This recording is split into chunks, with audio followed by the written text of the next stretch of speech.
from the city that never sleeps. 17 miles from Madison Square Garden, New York City. It's America at Night with Rich Valdez, America's favorite late-night talk program, featuring interesting guests from around the world and calls from across America.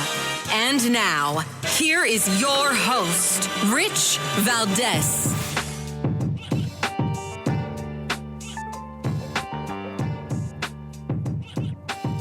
Hi there, good evening, and what's up, America? I am Rich Valdez, Valdez with an S, at Rich Valdez on all of the social media. Welcome to the program this evening. Our telephone number, if you want to join us, 833-482-5337, 833-4-Valdez. And I want to get into a couple of things, a lot of things. Tonight, we're going to be all over the place. There's so many things to talk about, to discuss.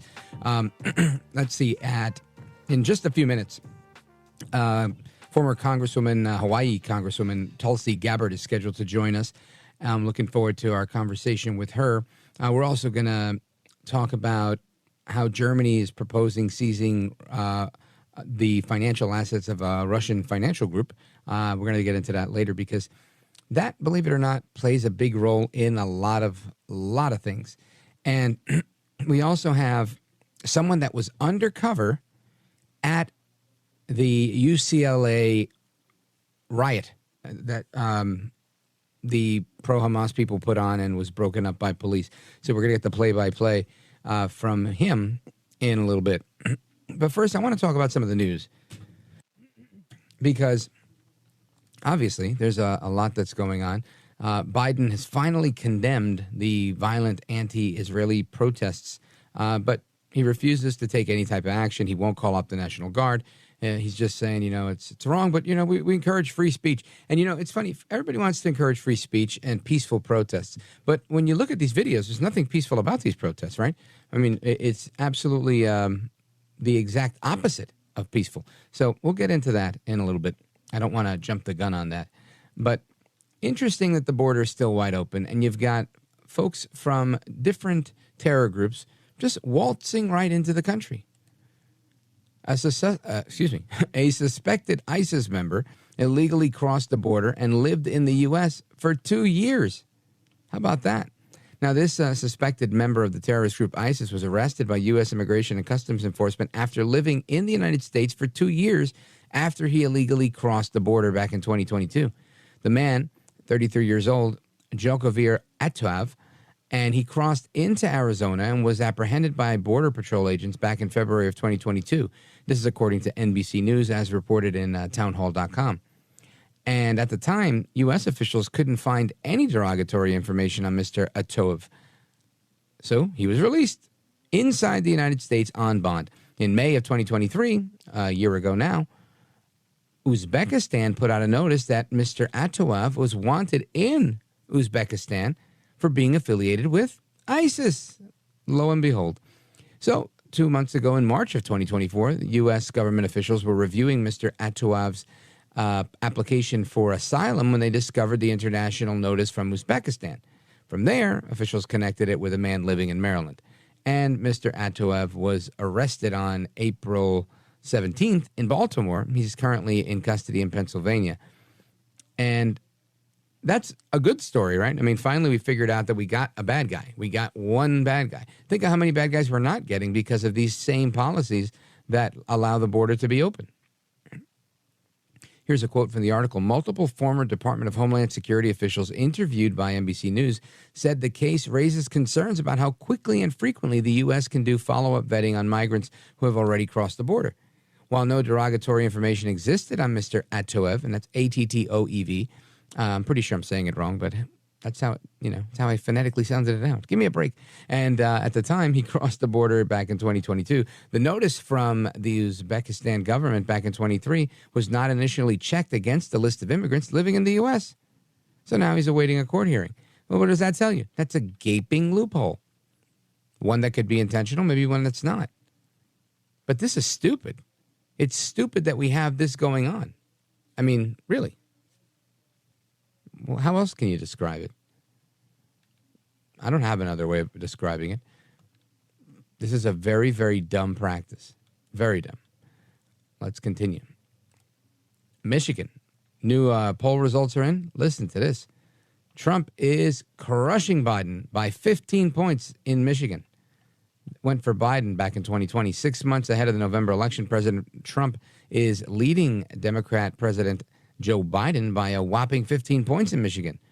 This is according to a Kaplan strategy survey. The former president polled 51% to 36% in the battleground state. The margin of error here is plus or minus 3.5 percentage points. Look at that. Now, the pollster reports that Trump's success, and this is in redstate.com, by the way, says that Trump's success is rooted in maintaining the stability of his favorability ratio. And what they said was key to Trump's dominance in our poll has been his campaign's ability to stabilize his favorable to unfavorable ratio to a degree better than Joe Biden has been able to. Abortion remains a major issue with no consensus on how many weeks abortion should be legalized through, indicating that this issue is best served at the state level. And that's exactly what Trump did. He said, you know what? We defeated Roe versus Wade at the federal level with the United States Supreme Court. It's up to the states. And when I tell you the guy is very, very smart, he's very, very smart. A lot of people don't give him enough credit. This was a very smart move. This was a historic move. You find me another president, Democrat or Republican, in history that was able to pull this off on their watch. Nope, didn't happen. Now, some will say that was happenstance. It had nothing to do with President Trump being president. Had everything to do with just him being, in office at the time. And I would say, no, it's because he appointed these justices, right? And this was a big deal in the campaign back in 2020 and 2016. He repeatedly talked about that, right? About the importance of putting the right judges on the bench and got in a bunch of them. 4, if I'm not mistaken. So for anybody who says it had nothing to do with Trump on his watch, he got those justices in on his watch. This all started then. At least that's how I see it. If you want to blame it on Biden, go right ahead. Then make Biden the pro-life president. Let's see how that works out for most people. It won't work out, right? Anyway, there's lots of people that are rumored to be a vice presidential candidate for President Donald Trump. Lots of them. Senator Tim Scott, Vivek, many. But none of them, as far as I know, have been accused of being a Russian asset, like this one former congresswoman from Hawaii, a Democrat congresswoman who served as a co-chair to Bernie Sanders' campaign some years ago, and through the years has seen the Democrat Party leave her. This is a patriot, someone who served in the military, someone who served in Congress, and someone who's now made it abundantly clear that the Democrat Party must be left behind. We're scheduled to speak with former Congresswoman Tulsi Gabbard straight ahead. You don't want to miss it. I'm Rich Valdez. This is America at Night with Rich Valdez.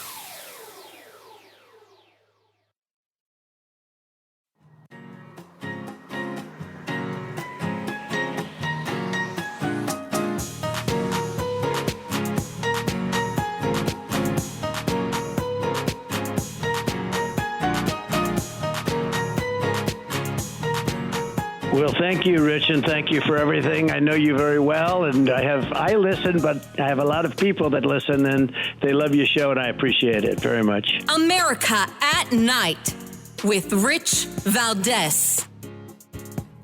All right, amigos, welcome back, familia. We continue our discussion, and right before the break, I said that there's several people that are rumored to be vice presidential candidates, and there's all sorts of people out there, and only one of them, to my knowledge, has been labeled, or maligned, I should say, a Russian asset. And I think that's got to be the most interesting one to have a conversation with, right? So I want to do just that. And I want to introduce someone that served as a congresswoman in Hawaii, served the United States Army, and has served at many levels of leadership in the Democrat Party, but has renounced the Democrat Party, leaving the party a couple of years ago, even seen her speak at CPAC one year. And here we are today to discuss this new book that she's written, which has an amazing title, For the Love of Country, leave the Democrat Party behind. Congresswoman Tulsi Gabbard, welcome. Thank you so much, Rich. I appreciate you having me on your show. And I'm glad you like that I went with a direct approach with my book's title. Oh, I absolutely love it, because I think it's, the main question that most people have, I would think, most conservatives, when I saw you at CPAC, what people were asking me, they were like, what do you think about this? This lady was aligned with Bernie Sanders recently. And I said, everybody has a moment of clarity. Everybody has a moment where they say, I don't fit in this mold anymore. And I don't know what that moment was like for you. I trust that this is what you write about in the book, and I want to hear about that. But what was that moment like for you? It was something that I experienced over my 8 years in Congress through my presidential campaign, something that the slow transgression and then all of a sudden very fast spiral downward of today's Democratic Party that took it from the party that I joined over 20 years ago that was once the big tent party that defended free speech and civil liberties, that fought for the little guy against the corporate elite, to the exact opposite on all fronts today. It has become the party of the elite. Their policies are hurting everyday Americans, both their domestic and foreign policies.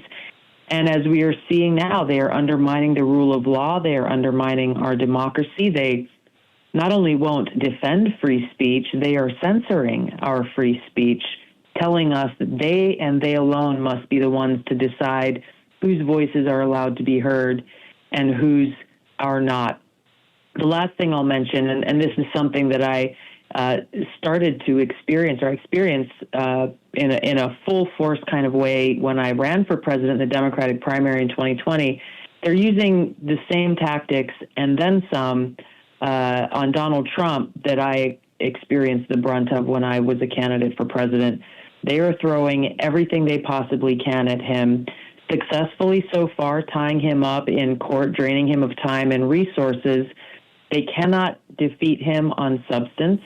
And so therefore they are resorting to tactics that we often see in pseudo-democracies with dictators like Putin and others who will weaponize government institutions, public institutions, against their political opponents, so that when when election day comes around, voters really don't have an actual choice. And that's what we've got to stand guard against. Tulsi Gabbard, I'm glad you said that, because it's so interesting to see that once you go against them, and in your situation, it was you were vice chair of the DNC, you'd endorsed Bernie Sanders. It's as center left as it could get.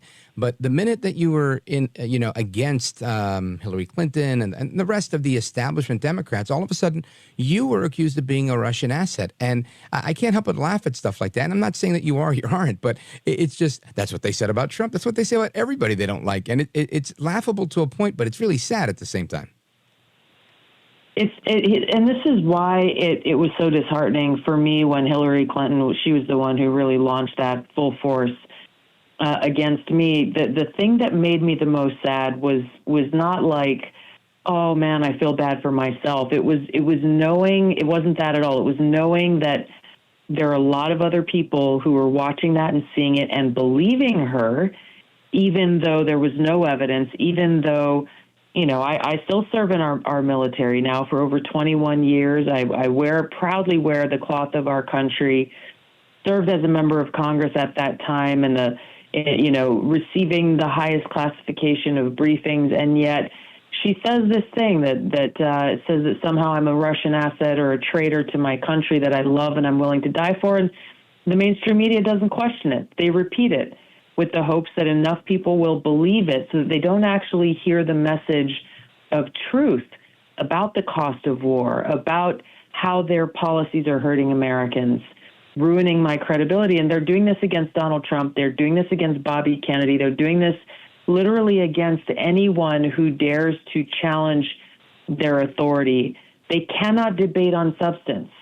And this goes against the very heart of a true democracy that has a thriving marketplace of ideas where voters actually get to choose based on these types of debates and conversations and dialogue. And They what it comes down to is this. Mm-hmm. They are so terrified that we, the people, and this is what I get into in my book in great detail, they're so scared that we, the people, will make the quote-unquote wrong choice in this election, that they, and of course the wrong choice would be Donald Trump, that they are willing to destroy our democracy and take away our freedom in order to, quote-unquote, save our democracy. They really feel righteous and justified in weaponizing our public institutions against their political opponent, and that's what makes them so dangerous. Yeah, folks, we're on with Tulsi Gabbard, former congresswoman from Hawaii, former presidential candidate, and the author of the new book, For the Love of Country, Leave the Democrat Party Behind. And Tulsi Gabbard, I want to ask you a question. When you were a little girl growing up in Hawaii, was that part of the plan? Did you say, I want to serve in the military, I want to be a member of Congress? What did you want to do if it wasn't that? What was the plan? I'm laughing a bit as you ask that question because the answer is not only no, it's a strong no. I grew up, I'm the fourth of 5 kids. I have 3 older brothers and a younger sister, the most amazing parents anyone could wish for. They homeschooled us. So I grew up with the strong values that are centered around God, and experienced from a young age that I was happiest when I was doing things for other people. And so even though I didn't know, at 10, 11, 12 as a teenager, I didn't know exactly what that would be, but I knew that that's what made me happy, and I wanted to do more of that, to pursue a path of service in some way. I started a nonprofit and did work for my community. That's what led me to run for state house, because I saw politicians who were, sitting on the job and not actually doing the work. And I thought, hey, maybe I can be a part of the solution.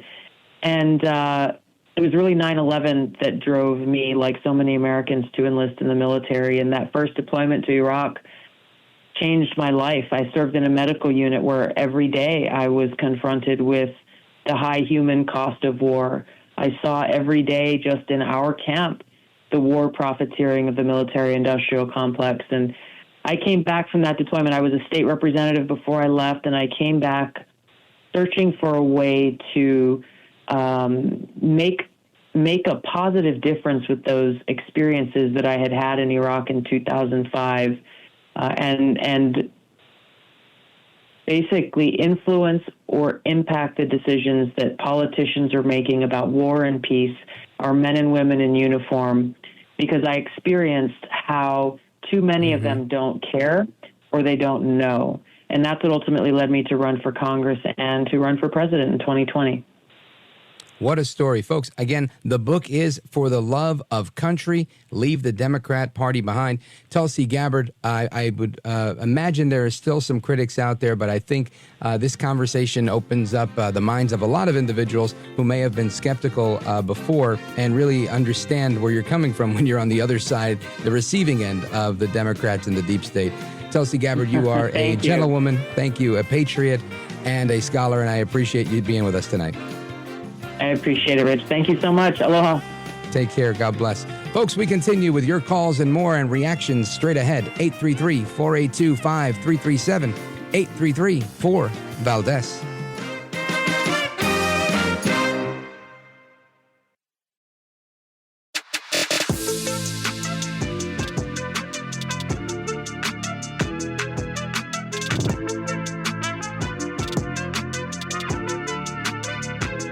This is America. This is Night. This is Rich Valdez. Call now, 833-4-VALDEZ. That's 833-482-5337. 833-4-VALDEZ. That's Valdez with an S. I will comment just quickly on the colleges and universities. It's a shame. I'm so proud of the New York's finest. They're great people, too. I know so many of them. They're incredible. They did a job at Columbia. And likewise in Los Angeles, they did a really good job at UCLA. It was very much embedded. And just so you understand, this is the radical left. This is a movement from the left, not from the right. The right is not your problem, despite what law enforcement likes to say. The FBI director said that he worries about the right. No, don't worry about the right. The right's fine. Worry about the left, because this is a movement from the left. These are radical left lunatics. And they got to be stopped now, because it's going to go on, and it's going to get worse and worse. And, they take over countries, okay? And we're not letting them take over the USA. We're not letting the radical left morons take over this country. You can't let that happen. And the law enforcement and people at DOJ, instead of going after Donald Trump, they ought to look at what's happening in their own offices, because you're loaded up with radical left people that want this country to fail. And we're not going to let this country fail. Amen to that, Mr. President. We're not going to let the country fail. And again, that was President Trump sharing some remarks earlier today. And I think he's spot on. He's spot on. And it makes all the sense in the world to me why, they'll keep coming after him and say, they're going to say this is him promoting far-right fascism, Nazism, thisism, and thatism. But I think anybody with a brain, anybody with a heartbeat, anybody with a pulse can tell that this isn't where the problem is coming from, right? The problem doesn't come from the extreme far right. And there's some crazies on that end, don't get me wrong. But what we're seeing right now is a collection of craziness across the country. And this collection of craziness is coming from the left, right? I mean, am I wrong? I mean, it makes all the sense in the world to me why this poll that came out, this Kaplan Strategies poll, has him up by 15 points, and others have him up by different numbers in different polls in different key swing states, because people are realizing it is what it is. It's better with Trump than it is with Biden. Biden's killing us. And that's it.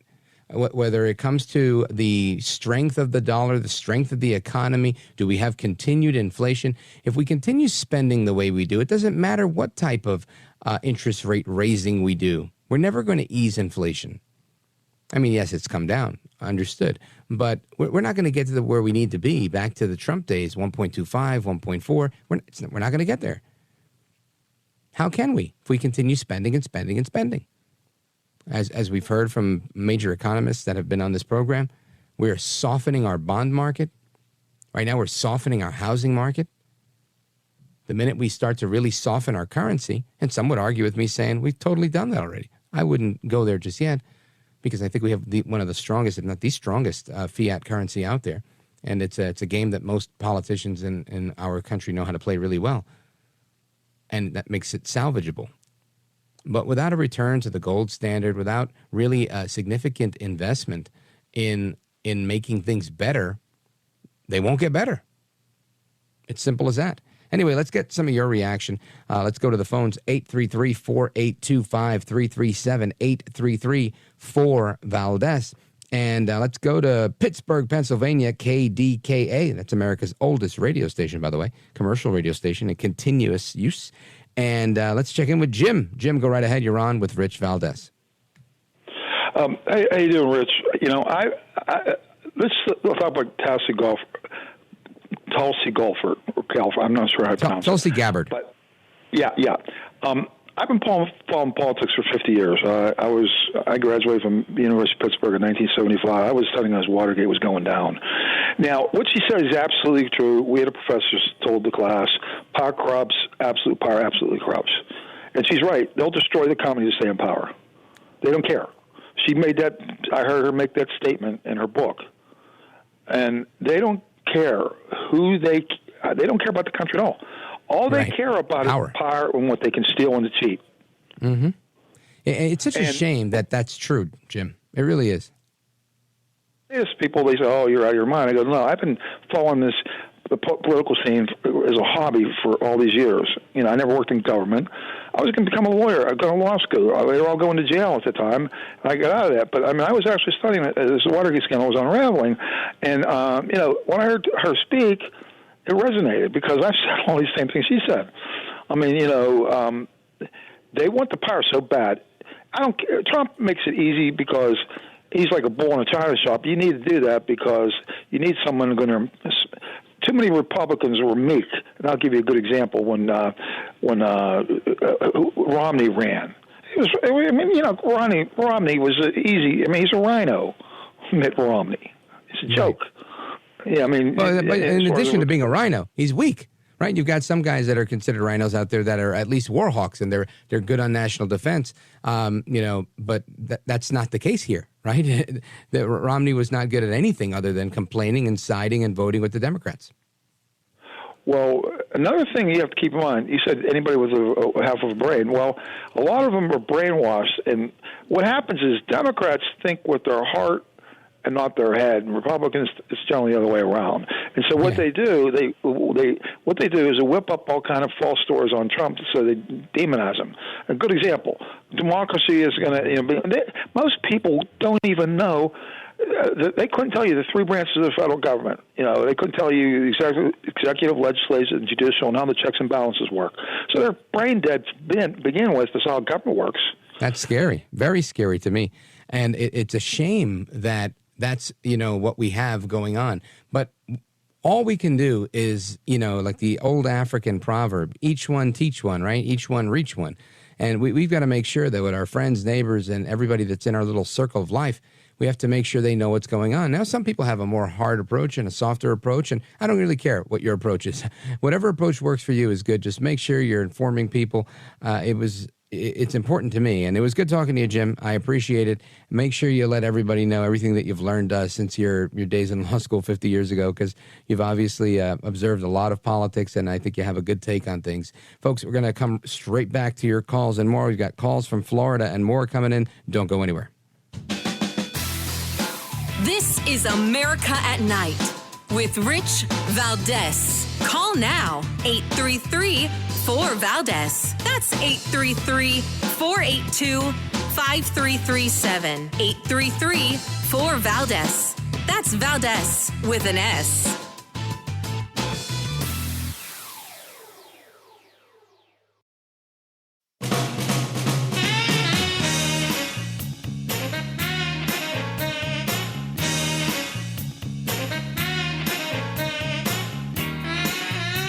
Now, 833-4VALDEZ. That's 833-482-5337.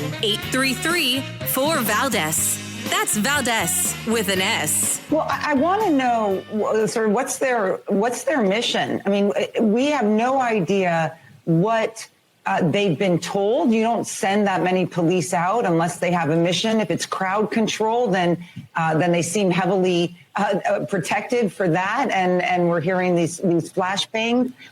And what is UCLA and law enforcement's plan and policies? And if it's and what have the students been told is their plan and policies? I'm getting more and more frustrated as the weeks go on, because it is worth remembering these were peaceful protests until thugs came in last night claiming, we don't know who they were, claiming to represent pro-Israel interests, and essentially attacked peaceful protests. And it took several hours to stop that. That failure of basic security precautions for a peaceful protest has now led to this. And so that is worth remembering, because the failure to disclose what the plan is to the students is essential here, because you want to de-escalate. These are not, these are human beings. They are students. They are peaceful protesters. There's a technical term in Spanish for women like this. The term is pendeja, right? Now, this woman clearly is lost in the sauce. First of all, I'm going to take it step by step, right? Starting from the last thing she said. What did the students know about the policy and procedure? I'll tell you what the students knew. When you have law enforcement show up to a campus and say, disperse on a loudspeaker, and they're dressed in riot gear because there's, 500 on the quad in most of these places, with another 1,000 or 2,000 waiting in the wings in the periphery. What do you expect the police to do? Come and coddle people? I really don't understand this woman. But she says, what did they know? What do you think they know? You think police just come and throw flashbangs? Well, maybe the Capitol Police did that on January 6th. And if there's video showing that happened to a largely peaceful crowd, that the police came and just started throwing things at them to agitate the crowd, then go right ahead. But that's not the case because we didn't see any retaliation from these people. What we saw was Jewish students that were trying to move about campuses, trying to go to their classes and do whatever they could do. And this has been going on for weeks. They've been breaking glass. They've been hiding in libraries, hiding in cafeterias. They're being threatened, harassed, and bullied everywhere they go. So clearly, there's no peaceful in that protest. Now, I'm sure that there are some people that have had enough and they come there and they're looking for a fight on both sides. And I get it. I understand that can happen. Listen, if anybody knows about losing their temper, it's me, right? I lose my cool every now and again. But when you have thousands of people and the police come and they tell you it's time to go. If you don't go, we're going to rip everything out. We're going to knock you down and lock you up. They don't do that in one shot when they know there's cameras everywhere and these are college students. It's not like they're wearing red MAGA hats. They'll do whatever they want to those people.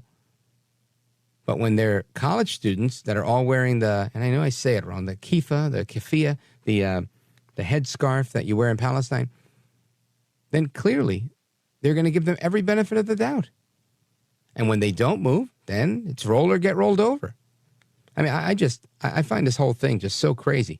But saying that it was a largely peaceful protest until thugs came in the night claiming to represent pro-Israel interests. What I saw was Jewish students that were being harassed. What I saw was Jewish students that weren't being allowed to move about campus and go to class. In one video I saw was a black student. He wasn't even Jewish. And some kid was in his face. Kid had a mask on, was putting his hand up, trying to block him from recording. And a black kid that was trying to move about the campus, and the white kid was not letting him. And he pulled the race card on him. It was a really funny exchange. I shared it on my Instagram story. And he tells him something along the lines of, he's like, you realize that you're a white man and you're stopping a black man from walking on a college campus. Then he goes on to say that it's very selective at that college and it's a 9% acceptance rate. And he had to work really hard to get in there for this guy to come and not let him move around. Then another guy comes with a ponytail and they're both in this guy's face. And it's really just fascinating to me that, the left doesn't know what to say when you hit them with their own rhetoric. Anyway, I want to get your thoughts on this. Let's go to Vero Beach, Florida, WTTB. Check in with John. John in Vero Beach. Go right ahead. You're on with Rich Valdez. Welcome. Yes, Rich, my friend. It's always great to listen to your show. I love you. Thank you, John. God bless you. Yeah. Likewise. I believe that this situation on our college campuses is but a small example of what we're facing in the very near future. I believe that there's outside interests, of course, that are funding these miscreants that are mixing in with the crowds and try to cause chaos and disruption. And I believe that our infrastructure between now and Election Day is going to be attacked in different manners from terrorist cells. We've by this open borders thing, I believe that Biden and his leftist crew have actually let a terrible genie out of the bottle with regards to all this open borders. John, I think you're right. Sadly, I think you're right. I hope that we don't get hit with massive terror attacks, but we've always been a target for those. And in recent years, we've learned that some of the terror attacks that we, once thought we were the victim of were really politicians and Americans making things look a certain way to get their way. January 6th is one that comes to mind. And for the folks that listen and report on me at, what's the name of that place? Media Matters for America. They tried to make me look like some sort of right-wing loon. I know some of you are thinking, no, you do a good job of that on your own. No, I think there's plenty of video evidence out there to show that January 6th was a very big debacle. It was just a very crazy thing. I'm just saying that as an aside. And that's to your point, John, that you're right. During the daytime, I think you see a lot of kids that are just, the kind of kids that yell at their parents because they, didn't get the participation trophy and et cetera. But come nightfall, you get these guys that are my age. They're in their 40s and they're like, yeah, we're, and they're masked and they're wearing the garb. And these are clearly professional protesters, agitators, whatever you want to call them. people will call them Antifa, whatever they are, right? These are people that make a living being left-wing radicals that are violent. And they go and they do that. And it's the same thing each and every time. They take the police metal barricades, they barricade themselves in, they create these autonomous zones. They say, you can't come in, you can come. They just they did it with Occupy Wall Street. They've been doing it forever. Thank God they're not doing what the Weather Underground and the mailmen used to do, right? Bombing federal buildings. Thank God nobody's bombing these colleges. So it was worse back in the days. But by every account, these people are professionals. And they've got to be stopped. And when you've got left-wing mayors like Eric Adams calling them out saying, look, this is anti-American and this has to end, listen, they've gone too far. John in Vero Beach, thank you for your call. Folks, we're going to take a pause right here. We're going to come right back. The rest of your calls and more. 833-482-5337. 833-4-VALDEZ. This is America at Night with Rich Valdez. Call now, 833-4-VALDEZ. That's 833-482-5337. 833-4-VALDEZ. That's Valdez with an S.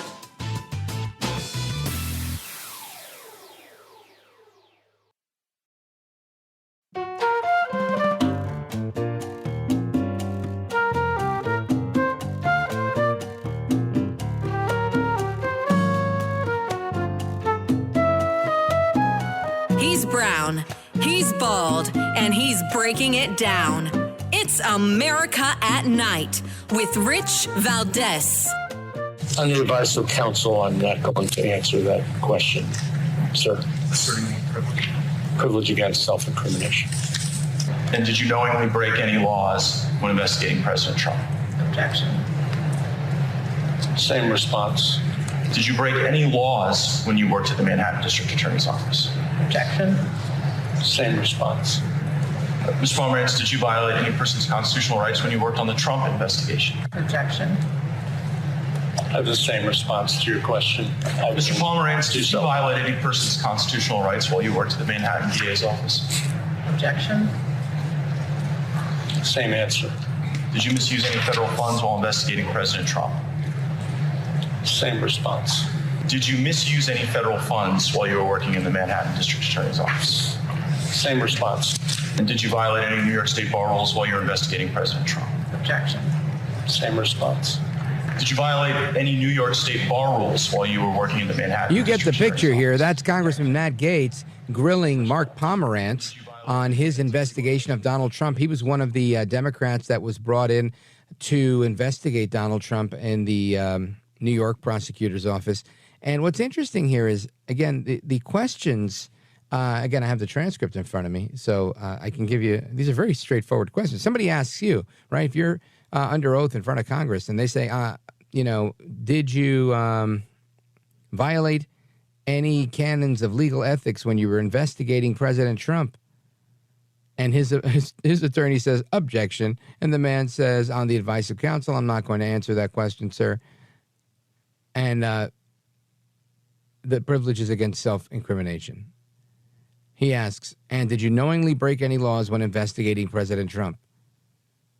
Same response. Why wouldn't you say no? Why wouldn't anybody in their right mind say, no, I didn't do that? I was investigating. I'm an officer of the court. I was appointed to do this job. I investigated him to the best of my ability. And that's that. Everything was above board. Why would you say, I'm going to plead the fifth on the advice of counsel. I'm going to use my privilege against self-incrimination. You say that when you could potentially incriminate yourself. This guy is dirty. Good on Matt Gaetz for asking those questions. Folks, we're coming right back. We're going to talk about these protests in the college campuses with somebody who's on the inside. Don't go anywhere. I'm Rich Valdez.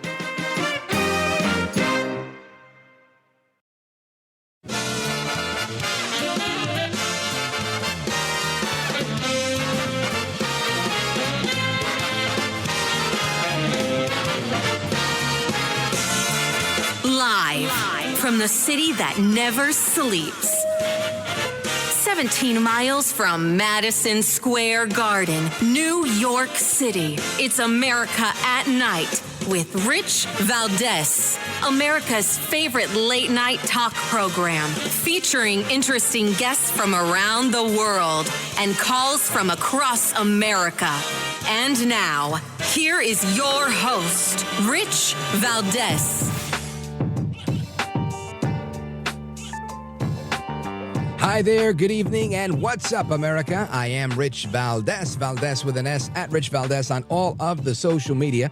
Welcome to the Thursday night edition of the program. Our telephone number, if you want to join our late night national town hall conversation, give us a call, 833-482-5337, 833-4Valdez. And plenty to discuss over here, right? Let's see, what do we got here? What do we got? Over 2,000 people were arrested in these college riot, protest, Nazi youth type of craziness, right? Just plenty to discuss, and we're going to get to the bottom of that in a moment. We also have, some at least some mayors, like the mayor of New York City, moving seemingly to the right with his disgust of what's going on. And I think it's, even if it's political, which it likely is, at some point, you reach a place where you have to do the right thing. Whether it was those fraternity brothers that held up the American flag, Guillermo, I forget his last name, I have it somewhere, forgive me. But everybody's going to have to do something to make sure that this stuff goes away and gets better. Right? Bottom line, from my opinion. You've got Columbia University, it's gone totally remote because of what's going on. There was a huge battle at UCLA, and this is not just happening on those two campuses. This is happening all over the place. Not every single college, thank God. I've got two kids in college right now, and nothing's going on at their schools yet. But this is crazy. Biden is calling for calm. Trump is calling to get it right. And some in Congress, members of the squad, they're calling for all sorts of crazy stuff, and they're praising these lunatics. But I got some audio I want to play for you real quick.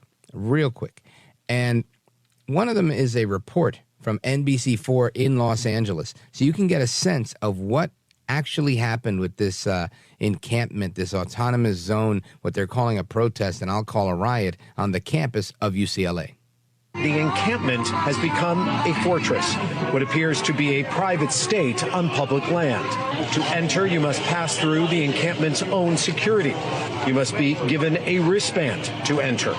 We, members of the media, are denied any access inside of the encampment. Barricaded border, a large screen projecting images of the Hamas attack on October 7th on a loud and continuous loop facing the encampment. Supporters of Israel standing by, including this UCLA freshman. Deserve to go here. We pay tuition. This is our school. This is what happened to Eli Sevis today while he was trying to get to class. Okay, we're going. I'm going in. I have my hands up.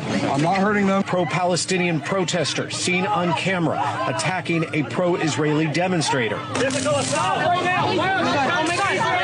A concerned parent worried about her child, a student at UCLA. Hi there. I'm trying to report my kid is not able to get into the library. Is there any other entrance that your son can enter through? No, they are barricading every area for him to get into. Why is that even tolerated? Like, why should a Jewish kid have to go to another entrance? It's not, I don't know if I'm going to say it's tolerated, but unfortunately the police are not intervening with that right now. The police are not intervening with that right now. Just imagine, right? You call. I wouldn't even call. But just imagine you call, and this is the response you get when you say, my kid's trying to get into the library, and we pay X amount of dollars every year in tuition. This is crazy.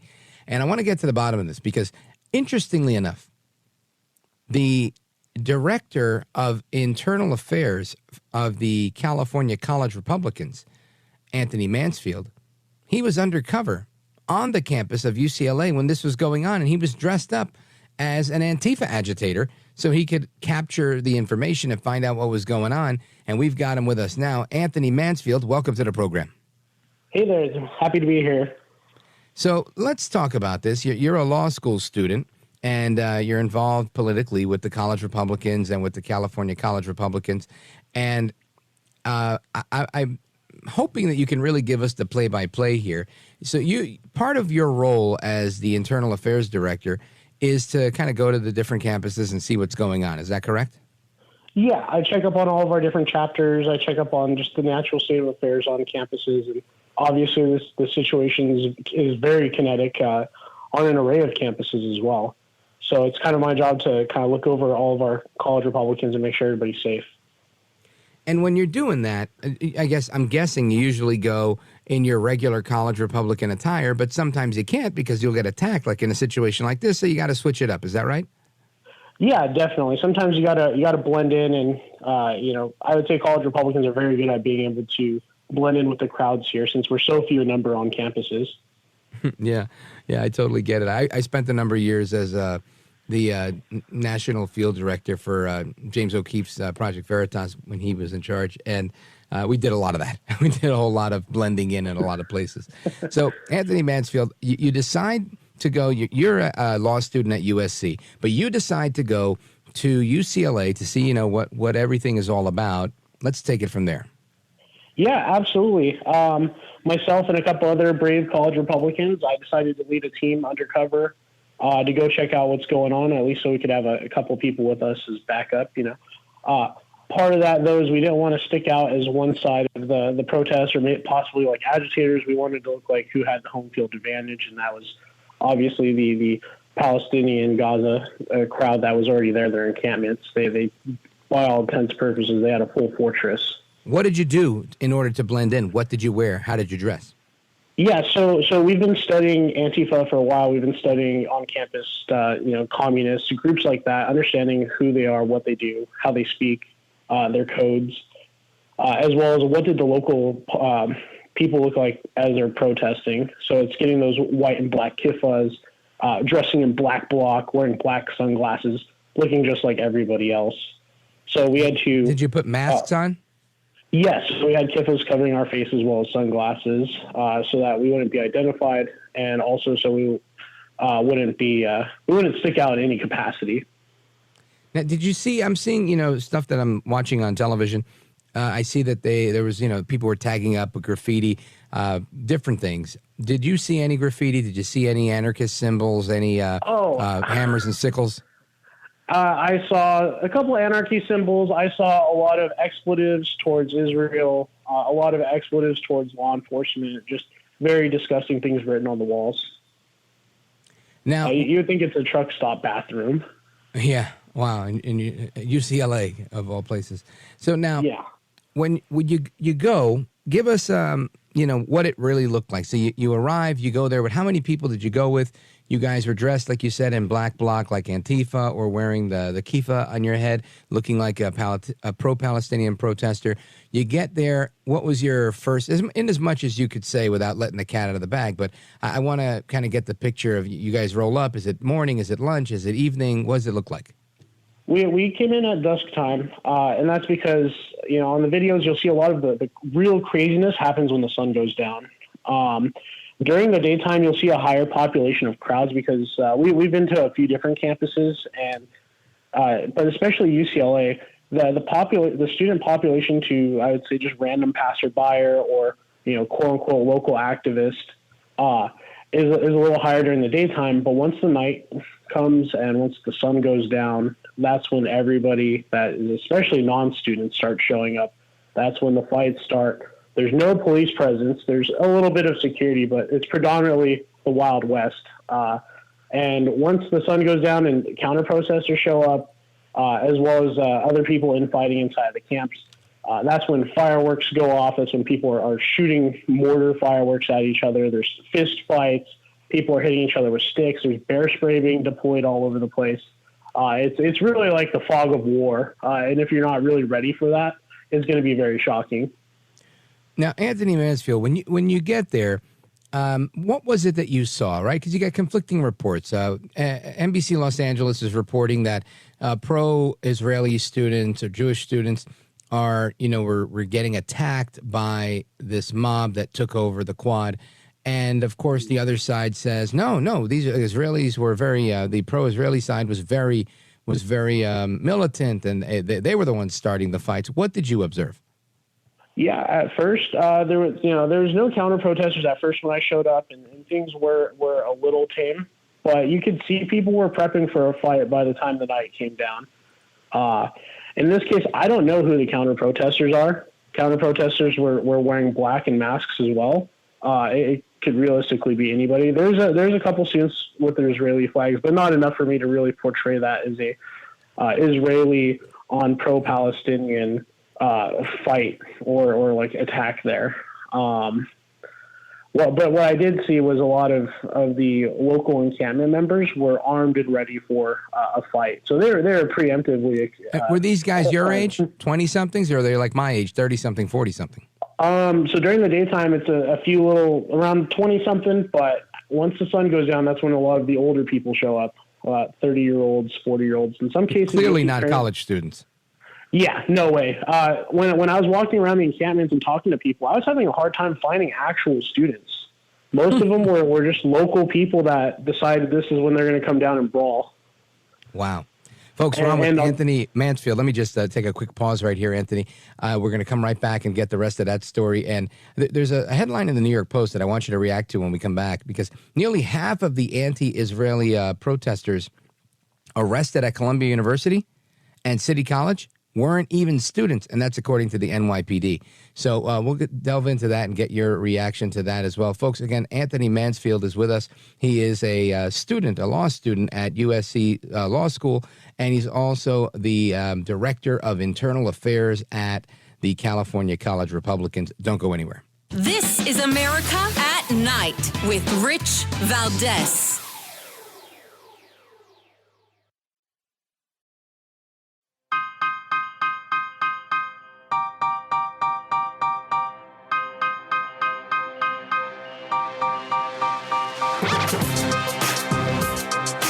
America at Night with Rich Valdez.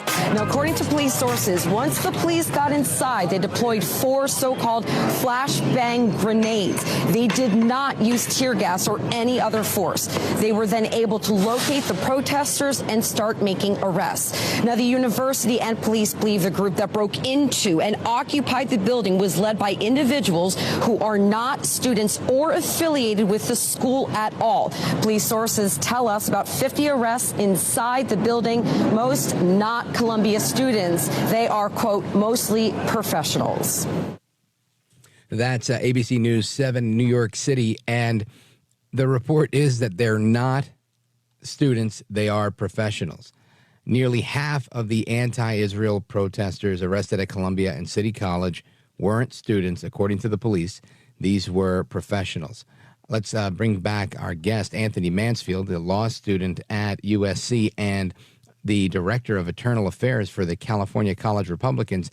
Anthony Mansfield, when you hear that report, it sounds like that kind of corroborates exactly what you saw at UCLA. Yeah, and if I could add on, I saw that same behavior and pattern at UCLA, UC Irvine, USC, as well as UC Riverside. So this is not just. And you attended all of campus. these in the last, month or so? In the last couple of days, I've taken a trip all over SoCal to go check out all the different campuses and camps and see how's it going. Unbelievable. Now, it says here that in total, 2,000 students have been arrested, or people have been arrested across the country. Nearly 300 were arrested and hauled away at the operation at the NYPD led in New York at Columbia University. Of 112 of those protesters at the Ivy Leagues, 80 of them were students, 32 were not affiliated with the school at all. And the City College, which is not an Ivy League, it's a publicly funded school, 68 of the 170 booked were students, with the remaining 102 being outsiders. That's even more. So a majority of people had nothing to do with the school, even though they were wearing attire that said like Columbia University and that type of attire. So it wasn't. It seems to me you weren't the only one dressing up to go to this to go to this shindig. It seems like everybody's doing that. Yeah, and when I give my team very specific orders when we went undercover into the camps, it's to figure out like when I was in the Marine Corps, we had this saying called beans, bullets, band-aids. we wanted to figure out who's supplying this with food, who's bringing any type of weaponry if possible, and who's providing the medical aid here, or as well as like paying bail bonds. When we were getting access to the camps, they have you fill out these forms called the UC Intifada, and in these forms they ask you. Oh yeah, if you go to our website cacollegegop.org, we have the full spreadsheets and everything on there that you can read through at your own leisure to see what type of questions are being asked for people to enter the camps. They offer bail assistance. They ask you if you've been arrested previously. They want to know everything about you. They collect your full name, your birthday. If you need bail assistance, how much? If you have an arrest record. And then we found out while we were in the camps that there's various groups to provide bail relief for anybody that gets arrested. So, and without any law enforcement present, especially in UCLA as well as UC Irvine, Mayor Farrakhan in Irvine asked police to go away. So there's no police presence around this camp at all. So anything could happen there. And now you have groups openly endorsing potential violence. This is crazy. It really is. I mean, again, it strikes me as so crazy because it kind of happened overnight. Today I saw, and again, I don't know the validity of it, but I saw this spreadsheet that was floating around the internet and the Twitter sphere where it was showing that they had these campuses kind of lined up back in November of 2023 because they had planned this all along, and that's why they're all happening at the same time. So it shows you, and what you're saying kind of corroborates that, the level of organization that they've really used in order to roll this out. Yeah, absolutely. When I was at UCLA as well as USC and UCI, I saw pallets being delivered, and college students don't have money to order pallets of food and water and supplies. This is a full-scale supply operation to these camps. So somebody is paying for these things to be delivered to these groups to supply them to last as long as possible. Unbelievable. It makes me wonder, are some of these professional, what we're calling professional protesters, are some of these guys intelligence officers from other countries? Because they're doing exactly what those folks, what we do, what the CIA does in other countries, it looks like other foreign intelligence assets are doing right here in America. And it wouldn't surprise me if these guys are working on behalf of Iran or Russia or whomever hates the United States lately. And it's just so eye-opening. Anything you want to add before we wrap?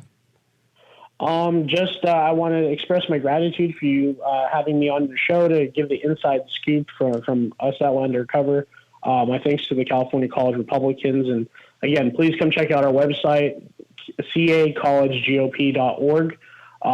We work entirely off of donors. This helps fund our activism. This gets gas cards out to students to go out and get stories like this. Anthony Mansfield, what's the social media handle for listeners that want to follow you and help you out? Yeah, it's on Instagram at cacollegegop, and our website is cacollegegop.org. My man, keep up the good work. Godspeed to you, brother. You're a gentleman, a scholar, and a patriot. Thanks for your service. Thank you, brother. Semper Fi. Amen. All right, folks, we continue with your calls and more straight ahead. 833-4-VALDEZ. Don't go anywhere. I'm Rich Valdez.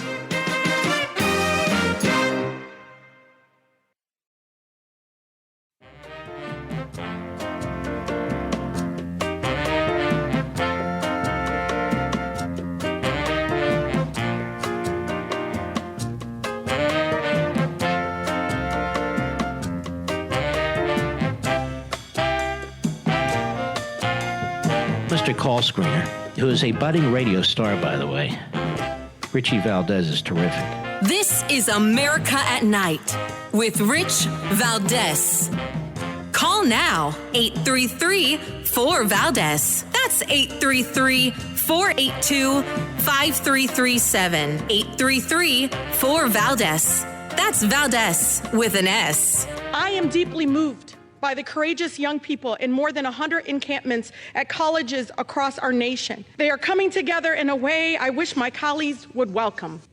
These students should be praised for standing up for what they believe in, not vilified, smeared with misinformation campaigns and silenced. These state-sanctioned violence, including the arrest and threatened felony prosecutions of students, can only be seen as an explicit effort to silence students and take away their First Amendment rights. Sending in militarized police forces and even snipers to stop these students for exercising their First Amendment right is truly disgusting. My colleagues are so outraged by students opposing genocide and apartheid, but many of these same members were completely silent last year when we saw the dramatic increase of threats, literally death threats, on historical black colleges and universities across the country. From the civil rights movement to anti-war protests to the movement for black lives, immigrant rights, our country has a long history of student-leading movements for change and challenging the status quo that oppresses and normalizes genocides across the world. Protest is essential to our movement work and must be protected. And we firmly stand against anti-Semitism being used as an excuse to threaten free speech and criticism of university and U.S. policy. To be clear, criticism of American policy towards Israel is not inherently anti-Semitic. That is the chairwoman of the Hamas caucus of the United States Congress, Representative Rashida Tlaib. And that's satire, by the way. The comments she made, she says she wants to praise the courageous students. Meanwhile, I'm here praising the courageous student we just spoke with that was out there, trying to get a grasp and a handle on what's going on these campuses. And here she is praising communist movements that have historically used students to propel themselves. Now, yesterday, I'm going to give our folks in the control room a minute to get this together. But yesterday, it might have been the day before, Eric Adams, the mayor of New York City, said these are not students, right? And that there's a movement afoot to brainwash students on college campuses. We'll get a second to get that audio. But when you have mayors like Eric Adams saying that you have students that are being brainwashed, it's clear. The NYPD is telling everybody that these people are not students. You've heard a student that was there saying these people are not students. So what else are we to think except for that these are, yes, okay, some anti-American Americans, no problem. But we also have to realize that there is an attack on the mind of the American young person. American youth is under attack. Listen to this. Tonight, we're here to show you some example of these external actors who have no affiliation with Columbia University, as well as some of our other educational facilities. And they are actively creating serious public safety issues at these protests. Maybe some of the students involved don't understand what they are involved in.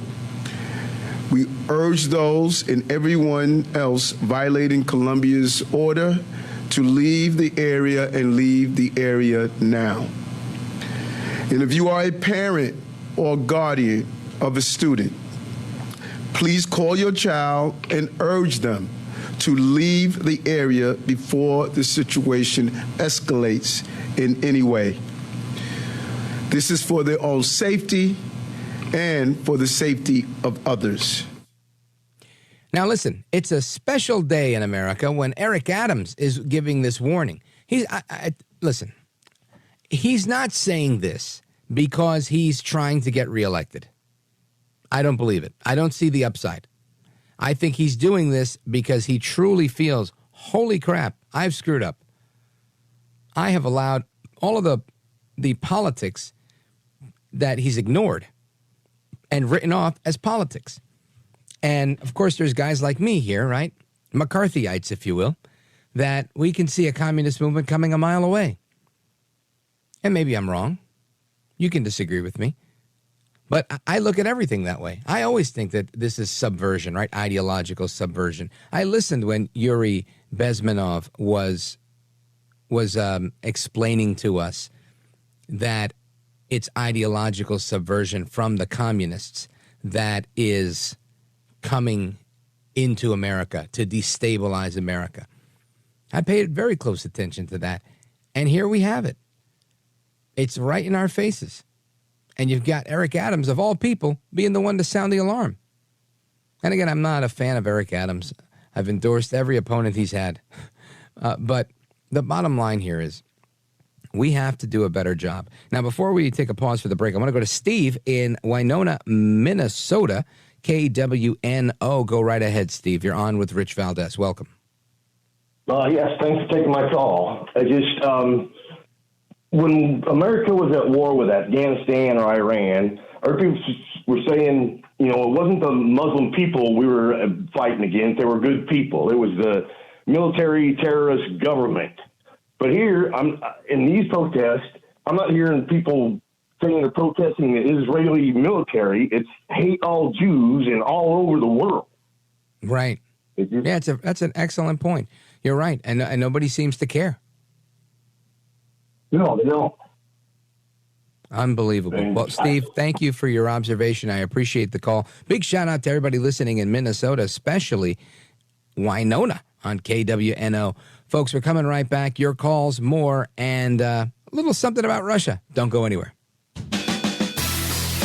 This is America at Night with Rich Valdez. Call now, 833-4VALDEZ. That's 833-482-5337. 833-4VALDEZ.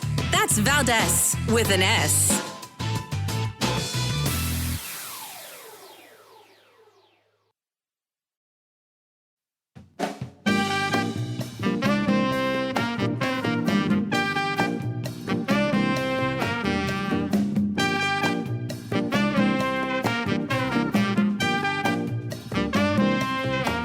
There is more news in your commentary, in your analysis, than there is on the news network. America at Night with Rich Valdez. All right, familia, welcome back, amigos. We continue our conversation and talking about all the anti-Semitism in the world, and so many comments from many commentators. The great one, Mark Levin, recently was calling these agitators on the campus Hitler Youth, and again, that was a very popular term back in the day, and it's just so interesting to me to see how history really comes full circle so often. And I want to have a discussion with the author of a book called Tiny Blunders, Big Disasters, 39 Tiny Mistakes That Changed the World Forever. And one of those, these 39 blunders are sparsed through the book in different ways at different times of history. And one that stood out to me was a question on the quiz section of the website for the book. And it caught my eye. So I want to introduce the guest, and then I'm going to ask him the question from the quiz. Our guest is with us, Jared Knott. He's the author of Tiny Blunders, Big Disasters, 39 Tiny Mistakes That Changed the World Forever. Jared Knott, welcome, sir. Thank you very much. It's an honor to be here. Thank you. Now, what single emotional decision by Hitler in 1944 may have prevented Germany from crushing the D-Day supply chain and causing it to collapse? Yes, that was an interesting story. It has not gotten a lot of attention, but it was a week after the invasion began. Hitler then launched the V-1s, and then right behind that, the V-2s, trained on London. And, of course, the V stood for vengeance, of course, vengeance weapons. Well, after the war was over, General Eisenhower said that if he had directed the V-1s and the V-2s at Plymouth and the other embarkation points, the invasion would have to have been postponed indefinitely. Why is that? Because I'll tell you a quick anecdote. He was driving through Plymouth with his son, John Eisenhower, just graduated from West Point, in the Jeep with him. And young John was looking around and saying, look at this massive amount of accumulation of tanks and gasoline and supplies and troops of all kinds concentrated just basically in that one place. He said to his father, it's a good thing you have air superiority because if he didn't, the Germans could cause massive amounts of damage to the invasion that's getting ready to take place. And General Eisenhower was so much Italy said to himself, well, if I didn't have a complete air superiority, I would have not allowed this buildup to take place. But he was thinking about just conventional bombers, fighter bombers. He knew nothing about the V-1s and V-2s. So if Hitler had directed the V-1s and V-2s at the embarkation points, he would have destroyed so many tanks, so many trucks, so much gasoline, destroyed so many troops that the invasion had actually already started at that point, would have collapsed. They would have had to have withdrawn. Well, that's the whole Western Front would be gone for the war for an indefinite period and would have changed the course of the war. Now, of course, we have to remember that the atomic bomb is in the pipeline. It could have meant that instead of it being dropped on Hiroshima and Nagasaki, it's going to be dropped on Berlin and Munich. So it's hard to know exactly what would have happened, but it would have been a different course to the war. Wow. And it's so good to see that the book is filled with a lot of these tidbits. Now, Mr. Knott, there's another quiz question that caught my eye, which was, what was the name of the quack doctor who may have been giving Hitler amphetamines, even opiates, which obviously may have crippled his judgment? Tell us about that. Yes, someplace around, but it's funny, there was a lot of drugs being used by the German army and the German high command. And they would give them amphetamines and so on and so forth. That would give you a big rush in the short term, but it would kind of lead to a sort of collapse in energy in the long term. And Hitler, Dr. Morale, who was kind of a quack, gave Hitler amphetamines and apparently opioids.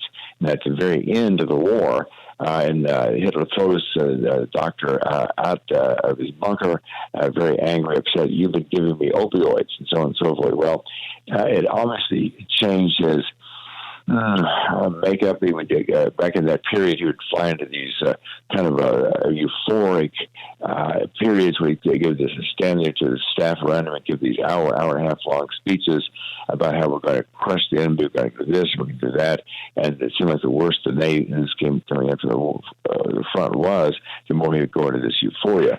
But someplace around 1940, 1941, right in that period, about the time he made the stupid decision to declare war in the United States, he was under the influence of opioids and amphetamines, and his rationality seemed to have left him.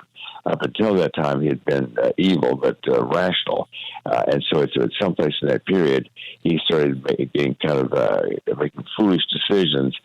You can argue that the decision to declare war in the United States was one of the dumbest mistakes in all history.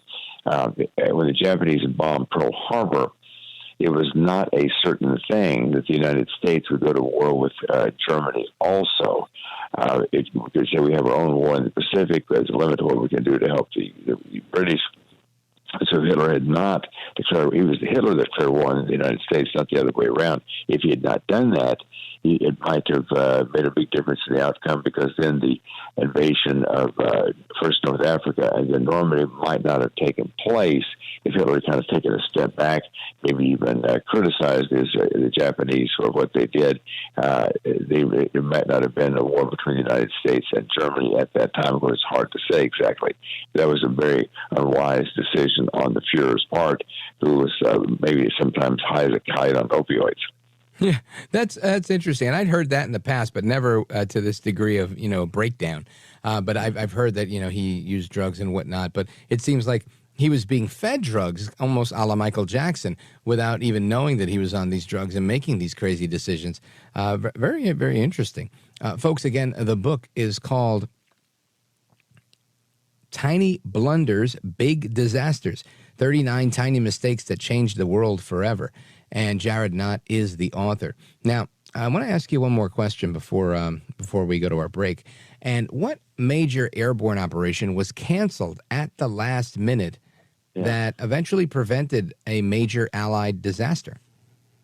Yes, that was, the official name for that was Operation Giant 2. And what happened was kind of interesting. The Italians, of course, were on the side of Germany in the war, but things were going very badly for the Axis powers, and the Italians, they deposed Mussolini, and had switched the government to a prime minister, and they were wanting out of the war. They wanted to get away from the Nazis. They wanted to join the Allies on their side. Well, they'd been communicating with the Allies, and it was at that point the Allies were in Sicily, but had not yet invaded Italy. So anyway, they came up with this, you might call it a harebrained scheme, but it was the idea that the German army was going to switch sides. I must say the Italian army was going to switch sides and reject Hitler and switch over to the Allied side. They were going to bring in a lot of airborne troops. The 82nd Airborne was going to land close to Rome.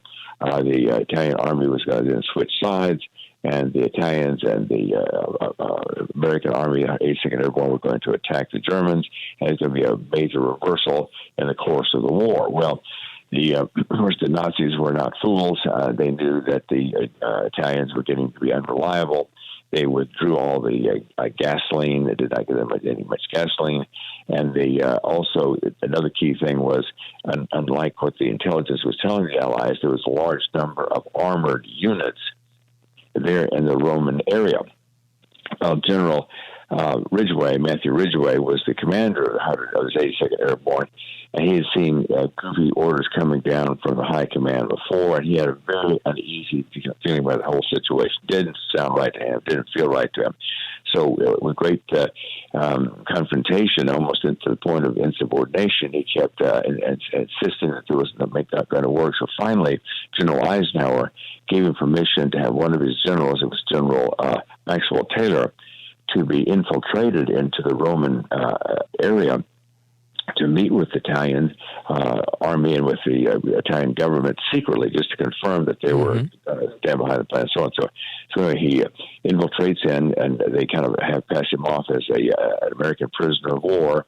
And then he meets with it. Turns out, no, the Italians have changed their mind. No, they don't want to be a part of it.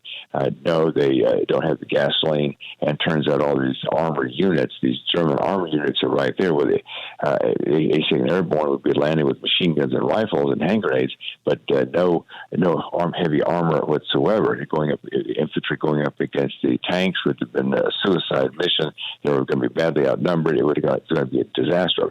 So he was given this phrase, Maxwell Taylor, he said, which is situation innocuous, okay, which means canceled the operation altogether, a complete disaster. Well, it gets radioed back to Eisenhower in Sicily. Okay, well, Eisenhower gets finds out what's going on. He gets a piece of paper. He's going to write a note. I guess blast the Italians. You gave your words. You're going to stand by this program. And then he gets so angry. He's writing where he busts the pencil. He's so angry. Gets another pencil. Going to write the note again. Right. He starts writing. He busts the pencil again. Finally, has to dictate the message. Okay. Jared, now I'm going to pause you right here so we can take a quick pause. We'll come back and wrap up that story, as well as the answer to the next question I have, which is what Union general might have become president of the United States, except that he was shot down by a Confederate rifleman's bullet rather than accepting capture. Folks, we're coming right back with Jared Knott. Don't go anywhere. This is America at Night with Rich Valdez.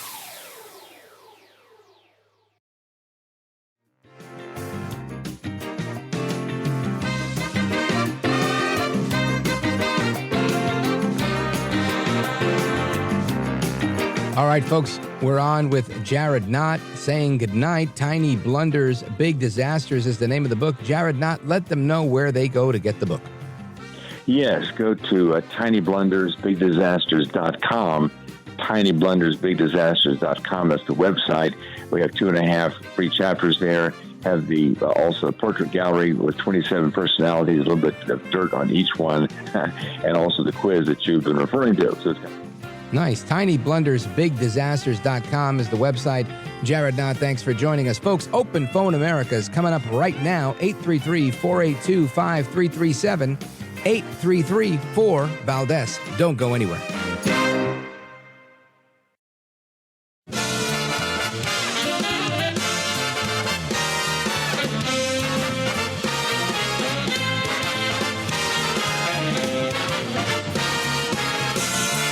Live from the city that never sleeps. 17 miles from Madison Square Garden, New York City. It's America at Night with Rich Valdez, America's favorite late night talk program, featuring interesting guests from around the world and calls from across America. And now, here is your host, Rich Valdez. Hi there, good evening, and what's up, America? I am Rich Valdez, Valdez with an S, at Rich Valdez on all of the social media. And I want to welcome you to the Thursday edition of the program. If you want to join our late night national town hall conversation here in hour number 3, Open Phone America, give us a call, 833-482-5337, 833-4Valdez. And we've been talking about a number of things tonight. Obviously, the big story, I think, everywhere is the protests on the college campuses. That is everywhere. Something like 2,000 students, or I guess agitators or a combination thereof, have been arrested. And this is interesting because we talked about it with our guest at 11 p.m. Eastern time, who says that he was there undercover, spying on what's going on to see what's happening in this protest. And he finds that the majority of people, once it's nightfall, aren't even students. They're like professionals. The NYPD says the same exact thing. So it makes you wonder, who's doing this? Who's paying for this? Why are they doing it? I don't care how much and so much that somebody's paying for it, because I pay for things too, right? I donate money politically. I think I do what everybody else does, right? We want to see a particular outcome. You pay for what you want done. Understood. This is the outcome they want. They pay. The question is, who's doing it? Who are these bad guys? Is it the quintessential bad guy, George Soros, or is there more? That's the question that I have. So we'll get to that in a little bit. I also want to talk about the economy a little bit, if we can get to it, because there's always some age-old wisdom, right? And the age-old wisdom of Thomas Sowell. Now, you guys have heard me talk about Thomas Sowell in the past. I love Thomas Sowell, and he's, in my opinion, one of the absolute most brilliant men in my lifetime to discuss the economy and politics overall. He really has just great positions, and he's responding to a question from Peter Robinson on the Consequences program that they do at, what's the name of that school? Stanford University, Hoover Institution. And what I find remarkable is how succinct he is and how he's able to cut to the chase on most things. Listen to this. What would you replace it with? How would the currency? How would the currency run? We would replace it. We could replace it with what existed when it was created, which was the gold standard. Well, maybe the gold standard, but maybe not. But there's no evidence that what would you replace it? Things always bother me. They do? When someone removes a cancer, what do you replace it with? That's the question, right? The $64,000 question.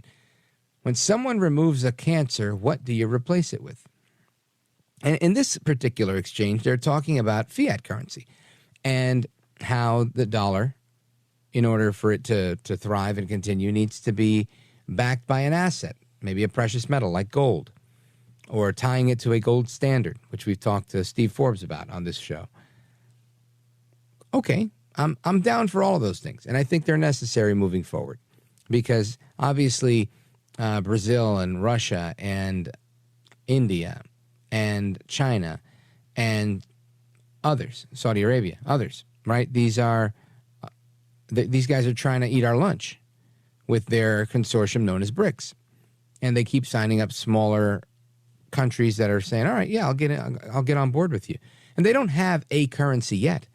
They're still building the consortium, but they have people that are willing, and they're also some of the bigger producers of oil or different types of energy. So they're well positioned to bring a fight as they, bring their resources together. Now, can they actually formulate a situation where they agree on which currency to use and make it a cryptocurrency or a gold-backed currency or what? But we're not there yet. But it doesn't mean we won't get there, right? There's a lot of people that there's a lot of people that think that they'll never get there. There's others that think it's just a matter of time. Some people think that the BRICS consortium will be joined by the United States when Trump becomes president. I think that's the craziest of them all. And if that happens, then, of course, I'll issue a you guys were right, I was wrong statement on the air, but haven't had to do one of those yet. And I don't think I'm going to do one on that topic. I don't believe that Trump comes in and says, in the name of America first, we're going to join Brazil, Russia, India, China, the rest of the cast of characters. No, I don't see that happening. I sooner see the United States tying the dollar to some sort of gold-backed system, gold standard, or some sort of asset-backed scenario where we strengthen our position, we strengthen our hand. But we'll see, right? We'll see. Only time will tell. First, Trump has to win, and then we have to see what he does to strengthen the dollar. But the point that I'm making is, while these countries are trying to come and eat our lunch with their system and this consortium that they've built, ultimately, what Sowell asks is always the key question for everything, whether it's these protests, whether it's Biden, whether it's whatever. When you remove a cancer, people say, well, what do you replace it with? The first question we have to ask ourselves is, do we even want to replace it? Do we replace it with anything? And I think that's a question that we oftentimes forget to ask. If you get rid of something bad, in this case, he's saying you get rid of the dollar, what do you replace it with? He's saying we don't need another fiat currency. If it doesn't work, so get rid of it. Let's go to something that does work. And in that scenario, I understand the position. I also understand the position when it comes to these radical crazies on college campuses. If we're going to raid them and get rid of them, what do we replace it with? You don't. You're just getting rid of a cancer. And I think that's a key point that we have to just not lose sight of. Always a gem of wisdom coming from Thomas Sowell. All right, folks, we're going to get to your calls and more straight ahead. Let's start with this one. We got Jerome calling from Charleston, South Carolina, WTMA. Jerome, go right ahead. You're on with Rich Valdez. Yes. Hello. Can you hear me, Rich? Loud and clear. Yeah. Hey, so I want to speak about this Tom Cotton guy from the Republican who wants to call the National Guard on these campus people. Yeah. But yet, when it comes to those January 6 rioters, he was defending them. And not only that, Trump says he's going to give a pardon to all the January 6 rioters. Now, did you see the tape from the January 6 riot? Oh, I did. Yeah. So which was worse? What these college people are doing, or what happened on January 6th was people carrying guns and pepper spraying the police and beating I didn't up see the anybody police. carrying guns. None of that We must be Trump. watching it. Hold on a second. We must be watching different videos. I didn't see anybody bring any guns. In fact, this is why it doesn't qualify as an insurrection. This is exactly why nobody's able to charge Trump with inciting an insurrection, because nobody brought a gun. There was no violent overthrow of the government. Nobody used force to overthrow the government. The government wasn't overthrown. They pushed back a barricade where cops sprayed them with pepper spray. But all that being said, the issue here is, which one do I think is worse? I think they're the same, honestly. I think that this might even be worse because we're almost trying to endorse hate, right? Nobody endorsed what happened at January 6th. Nobody really endorsed it. Trump says that those that were wrongly jailed, he will issue a pardon. Tom Cotton says use the National Guard. You know who else said to use the National Guard? I think every single Republican, including President Trump, when he said send 10,000 troops to the Capitol building to make sure it's safe, secure, and protected. And who was it that prevented that from happening? Nancy Pelosi, Muriel Bowser, the mayor of D.C., who acts as the de facto governor of D.C. So it looks like to me Tom Cotton had the right idea to send the troops. Trump had the right idea to send the troops. We could have prevented a lot of this stuff. But because of the Democrats and their unwillingness to do what they had to do to get the troops, there we have it, right? So they got what they wanted, the video footage they were looking for, to make it look like our Capitol was under siege. And listen, there was nothing nice about the videos, right? There was the woman getting shot, the Navy veteran getting shot. Nothing nice about that. Nothing nice about the clashes between the cops and the protesters, or when they shoot the flashbangs into the what actually were peaceful protesters. Now, we do know from a million different pieces of testimony and questioning on Capitol Hill when they asked Director Wray and others, did you have FBI people or FBI informants undercover dressed as Trump supporters in the crowd on January 6th? And every single time they can't say yes. They've repeatedly refused to answer because they use these types of tactics to try to malign Trump supporters, to try and make it look like the Trump people went in there and caused them a massive problem. We've seen the videos all over the place that were released on Twitter by McCarthy and then subsequently released. And we've seen police officers waving people into the building, not away from the building, into the building. The big guy, not Joe Biden, the big guy that was a cop, Harry Dunn, he is on video just this week I saw, where he's seemingly just wandering aimlessly through the hallways of the Capitol. But whenever he's public on this and he's talking about it, he breaks down into tears. So listen, I've seen plenty of video of January 6th, enough to realize that a lot of this was instigated. The same way it's being instigated on college campuses by professionals that are there to be disruptors.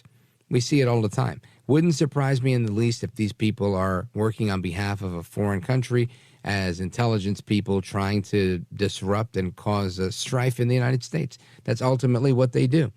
So your question to me about what do I think about Tom Cotton wanting to use the National Guard? Go for it. I think that's a call for each governor in each state.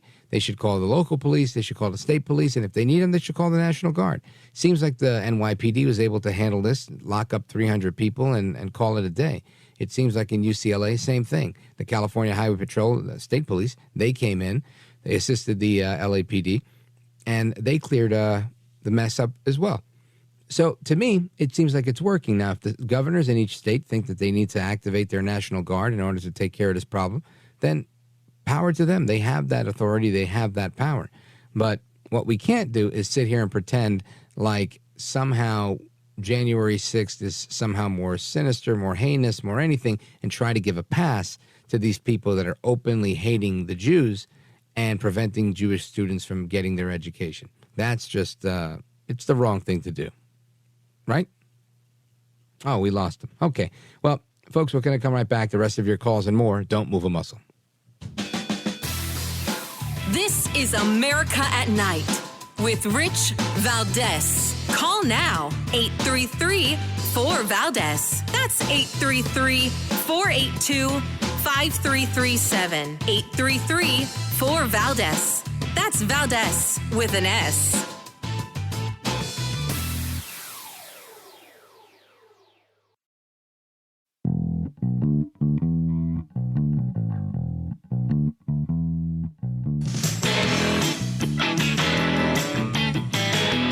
Now, 833-4-VALDEZ. That's 833-482-5337. 833-4-VALDEZ.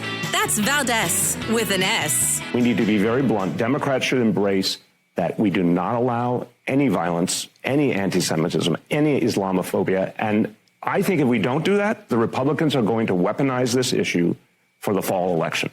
So I would further say, if you care about this country, from my perspective, you care about Joe Biden being elected, then let's stop fooling around here. We have to condemn any kind of violence, any kind of exclusion. That is former New York City Mayor Bill El Bobo de Blasio. Now, what's interesting is Bill El Bobo de Blasio, he had his daughter. His daughter was arrested during the George Floyd riots, where she was joined with a couple of attorneys and other people that were also arrested for firebombing police cars. Now, she didn't get charged with that. She was just charged, I think, for being in the wrong place at the wrong time. But part of the same protest, right? All on the same side. And those were the people that were getting bailed out by the bail fund that was endorsed by Vice President Kamala Harris. So it makes me wonder, what is Bill El Bobo de Blasio talking about? Really, what is he? And by the way, his name is not Bill de Blasio. I mean, it is on paper legally, but he was born Warren Wilhelm, right? Warren Wilhelm. And he changed his name to sound more ethnic, to sound more Italian, so he could run for mayor in New York and be accepted. And that he was. He fooled everyone. This is a guy that honeymooned in Havana, Cuba, because he's such a fan of Castro. He's a real commie.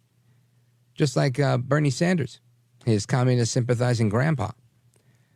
So when you look at Bill El Bobo de Blasio, and you hear him say, if Democrats care about America, if Democrats... First of all, do Democrats care about America? Do they? In general. If they do, I bet you anything they're voting for RFK. If they do, I bet you anything they're voting for Trump. I don't see Democrats that care about America voting for Joe Biden. Joe El Baboso Biden is not getting the vote of a Democrat that loves this country. I don't believe it. Because anybody with eyes can see this guy's no good. You don't have to go out and campaign against Biden. He's your guy. You put him in there. You voted for him. You're probably embarrassed that he's embarrassing the Democrat Party so badly. I understand. No problem. That's how I feel about Mittens Romney. Okay. I don't talk about him a ton. I've never endorsed the guy. I don't help the guy. And I think that's the position that people take about Bill de Blasio here. And he's suggesting that Democrats call out the violence and say, no, we don't endorse the violence. Now, listen, I understand where he's coming from. This is coming from a former mayor. Being an anti-Semite in New York is not a good position. It's not a good position anywhere. But with New York having more Jews than anywhere besides, I don't know, Israel, and I think that comes third place in Boca Raton, if I'm not mistaken. You guys can fact check me on that, but I think that's actually right. When you look at what's going on there, it's clear to me. De Blasio and Adams, these guys realize we're in over our heads. We have lost the will of the people. And in losing the will of the people, you're screwed. Anyway, I want to get to your calls. Not a ton of time left in this segment, but we'll set it up so that we can go to your calls when we come back. And it's no surprise to me that these CIA people that recently got caught undercover with the hidden camera from James O'Keefe, that they're talking about how they investigate Trump. And you have this prosecutor, Pomerantz, who was being interviewed by Matt Gaetz, who says, I'm not going to incriminate myself. I plead the fifth. I plead the fifth. Did you lie about your case about Trump? I'm pleading the fifth. Did you misappropriate any funds? I'm pleading the fifth. Did you violate Trump's constitutional rights? I'm pleading the fifth. Who does that except somebody that's trying to protect themselves from incriminating themselves? Now, listen, I understand you can use the Fifth Amendment. Everybody has that right. I've heard Trump use it. I've never had to use it, but I'm sure I would at the appropriate time. But every single question, when you're an investigator, come on. At some point, I think you should say, look, things are on the up and up. Not what this CIA guy told James O'Keefe on hidden camera. Amjad Faizi, CIA Cyber Ops Program Manager. We're going to hear from him on the way back. Folks, don't go anywhere. Again, the phone number, 833-482-5337, 833-4-VALDEZ. It's Open Phone America. Looking forward to your calls and more. Don't go anywhere. I'm Rich Valdez.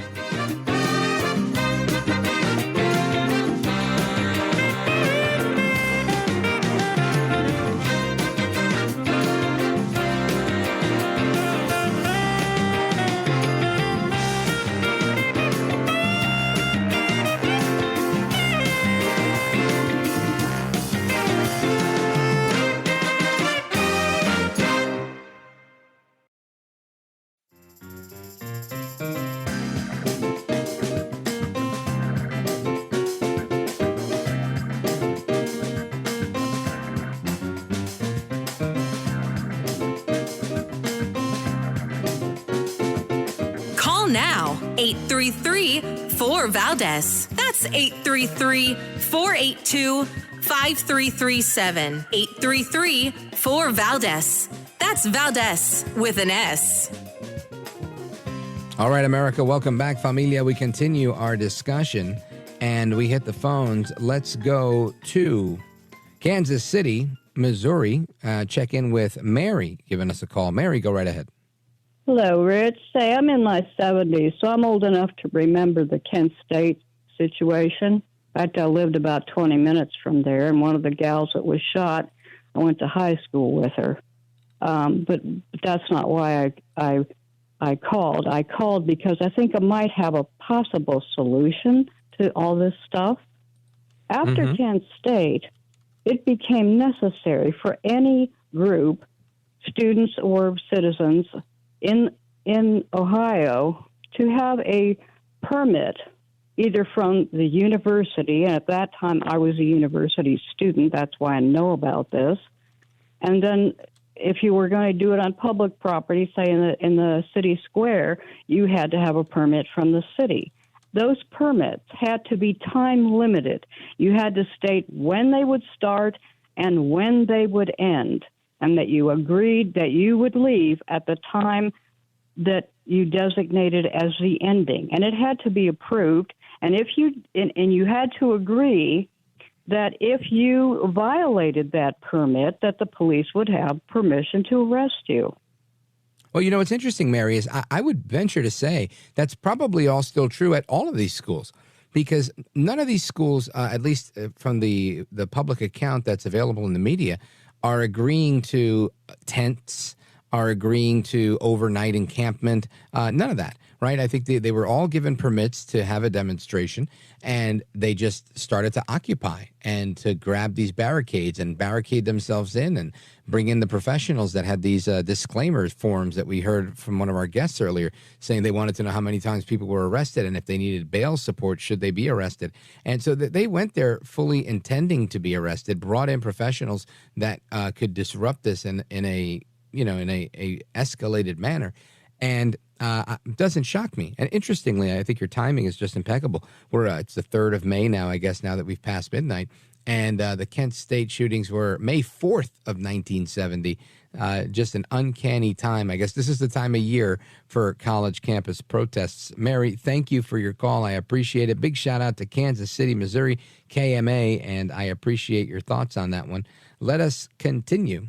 I want to go to Joe.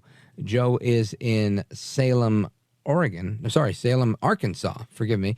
KSAR. Joe, go right ahead. Yeah, Rich, 2 nights in a row without any damn Cardinal games, okay? Boy, I like that. We'll try to keep it up.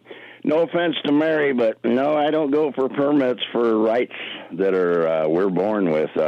People are going to have to learn how to behave or face consequences, not ask permission to have a gathering or freedom of speech. So anyway, and then Tom Cotton, that other fellow there, I don't think he realizes what a good dude Tom Cotton is.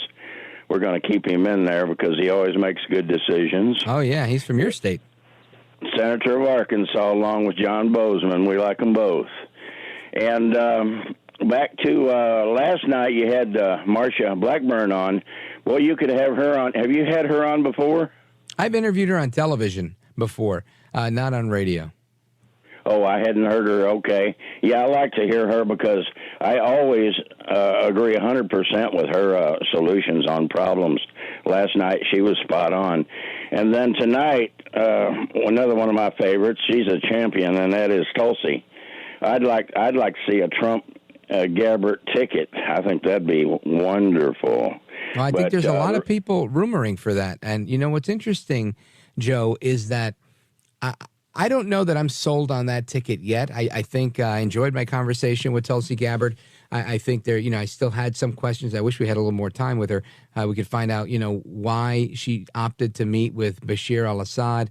And I get how she was mistreated by the Democrats, but it doesn't explain to me, being vice chair of the DNC and then endorsing Bernie Sanders. If you tell me you endorse some other Democrat, I might say, all right. But Bernie Sanders, of all people, if you think Bernie Sanders has the right idea for America, I'm thinking, oh, my gosh, we've got a problem here. So just because we share the same enemy as Tulsi Gabbard, I don't know that we have the same vision for the future as Tulsi Gabbard. Now, to her credit, I think she's realized that, her party left her behind. And the things that she cited, I think I agree with. They were once the party that defended free speech and civil liberties. I agree. And now it seems that the Republicans are doing that. And that's great. And we should always do that. Of all things I ever talk about, I love free speech. I love the fact that people argue with me on this program. And I have a chance to give them their opportunity to say whatever they want to say. So I would love to hear more from Tulsi, and I think it's we all need to hear more from her if she's in fact going to be the person. Now, on a very positive side of that, I think just imagine if you have a former Democrat congresswoman that is amazing in front of the camera, really good on the campaign trail, has run for president herself, has run for Congress multiple times, for state house and whatnot. She knows how to campaign. She's telegenic. She used to host one of the shows on Fox News as a guest host. So someone that like that is a professional in policy, a professional in media, could really be an asset to any campaign. And I would just like to know where she is on many of the issues.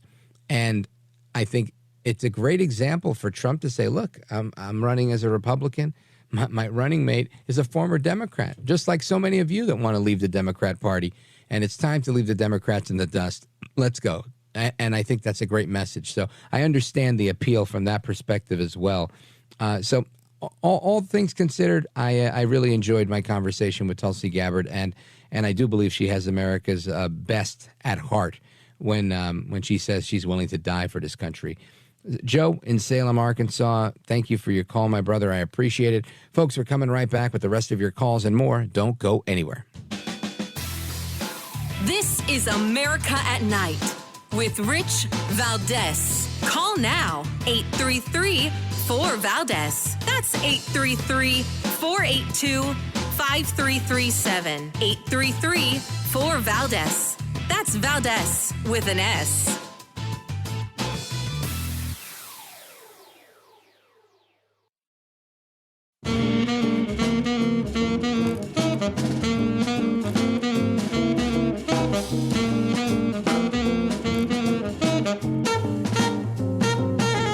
Voted best head of hair in live late night radio 6 years in a row. It's Rich Valdez. All right, so I've got a clip of audio. It's a little bit longer than I normally would play, but whenever I give you a long clip, it's because I want you to have all of the context. And this is an undercover recording that James O'Keefe conducted with somebody named Amjad Faizi. I'll spell it for you. AMJAD-FSEISI. He's a CIA cyber ops program manager, and this is an undercover video from O'Keefe Media Group. And this man says that executives and directors of the CIA withheld information from Trump. It's difficult to hear, and it's a little long. So if I have to bail on this, I will, but I really want you to try and hear this. I'm going to ask the control room to kind of boost the volume as best they can. Sometimes these undercover videos, the microphones are hidden, and it's a little fuzzy to hear. But if you put your radios up a little bit, you're going to be able to hear it, I believe. Listen to this. I work in the intelligence community. I work in the CIA. I do cyber operations. I've been doing it for a long time. So how long have you been working at the CIA? 2008. I've also worked at NSA, too. And then I have a TSSCI with a full scope polygraph.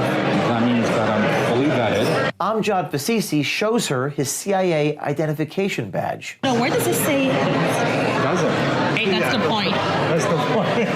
What's CMC? China Mission Center, darling. That's my mission center. Gotcha. Amjad talks about how the CIA kept information from Trump. Like working? We kept information from him. Hey, one more time? We kept information from him. From Trump? Yes. He's an idiot. There are certain people that would give him a high level overview but never give him any details. Do you know why? Because he'll leak those details. Amjad Faizi states the higher-ups within the intel community, including CIA directors Mike Pompeo and Gina Haspel, and the upper levels of their staffs colluded to withhold information from sitting President Trump. So the agencies kind of like all got together and said, we're not going to tell Trump. The higher-ups. The higher-ups. We put it this way, the executive staff, we're talking about the director and his subordinates. Like what titles are they? They're Director of the CIA. Director of the CIA would keep. Yes. Are you guys still watching him? I would say yes. It sounds like you guys are still watching him and his team. Of course we are. Nothing goes by without somebody watching. Amjad Faizi also states as fact that Trump is under constant surveillance and even claims they are spying on his ex-wife. And we also have people that monitor his ex-wife. So you guys had human sources. How do you think we get information? Like wiretapping? Is figure out that Trump was colluding with the Russians? Did you guys use... So the intel community was able to use FISA to spy on Trump and his team. And that's how we found out that he was colluding with the Russians. Was it the CIA or the NSA that spied on Trump? So you're saying that your agency, CIA... A lot of the agencies, he's not going to get re-elected again. I've done the math. That's impossible. We have a choice here. Do we want our democracy or do we want some that wants to be a dictator? All right, I hope you were able to hear that. Again, the final clip here, he said, she says, so you're saying that your agency, the CIA, and he says a lot of agencies. Yes, he's not going to get reelected again. I've done the math. It's impossible. We have a choice here. Do we want our democracy or do we want some effing madman who wants to be a dictator? And that's the end of that clip. Now, this is, again, James O'Keefe, what is likely a honey trap.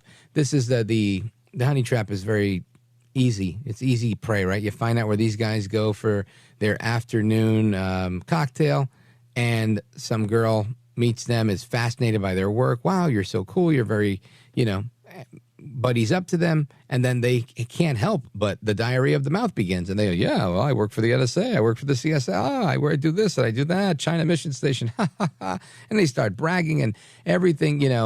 One of the things I learned from O'Keefe in the time that I worked with him was the Latin saying "en vino veritas," which means where there is wine, there is truth.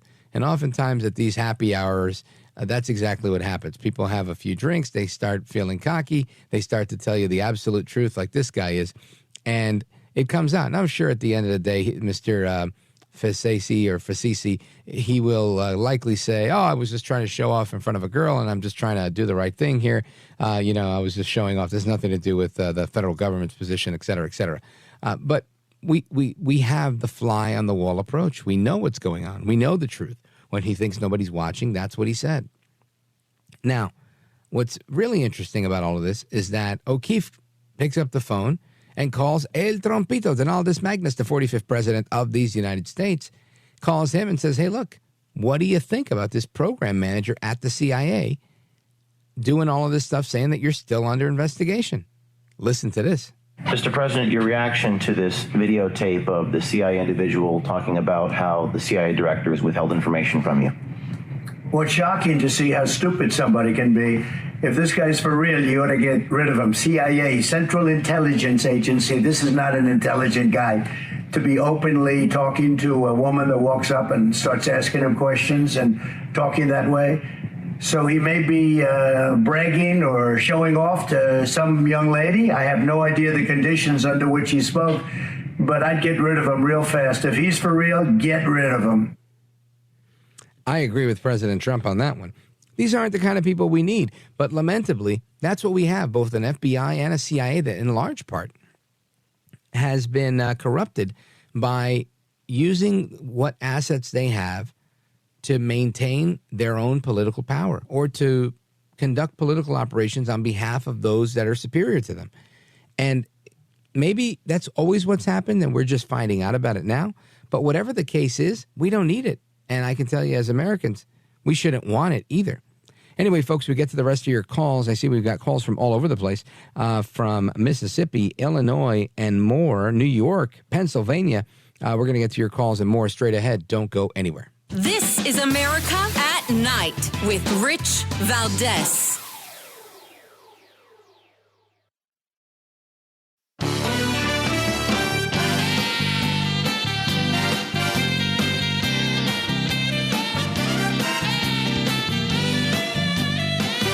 America at Night with Rich Valdez. And I think people all around the world recognize this, that the United States is a nation of immigrants, and it's in our DNA. We're better for it, we're stronger for it, and we're not going to walk away from it. And that's the broader point that he was making. That is John Kirby defending President Biden's comments that India and Japan might be xenophobic. Let's go to Sue, Schwenksville, Pennsylvania, WXDE. Go right ahead. Yeah, that's what I was going to bring up. I didn't know if you heard that. He's calling them xenophobic. He says they're suffering from a lack of immigration. And what this says to me is this is part of this globalist agenda to do away with any kind of nationalism or national identity or culture. Yeah, sadly, I think you're right.